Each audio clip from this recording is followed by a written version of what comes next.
Pourquoi une utilisation massive de ces armes a-t-elle été faite à partir de 1915, malgré les traités de La Haye les interdisant? À la fin de l'année 1914, la guerre de mouvement est terminée et la guerre des tranchées a commencé. Les offensives se brisent sur les systèmes de défense mis en place. Les armées sont dans une impasse tactique. De nombreuses armes, plus ou moins efficaces, sont alors testées pour réaliser la percée. Les armes chimiques représentent une invention parmi d'autres pour essayer d'y parvenir. Dans quelle bataille ou phase de la guerre y a-t-il eu la présence d'armes chimiques? À partir de 1915, l'emploi d'armes chimiques est allé en s'intensifiant. En 1918, on a utilisé 4 fois plus d'agents chimiques qu'en 1916.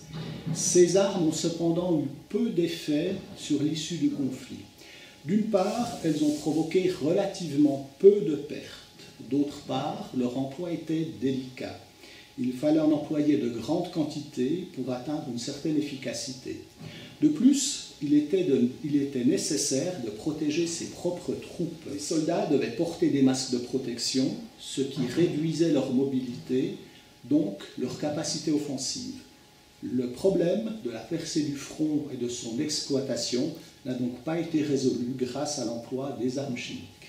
Reste-t-il des armes chimiques de la Première Guerre mondiale n'ayant pas explosé? Et plus largement, quels effets ont eu les armes chimiques sur le plan écologique?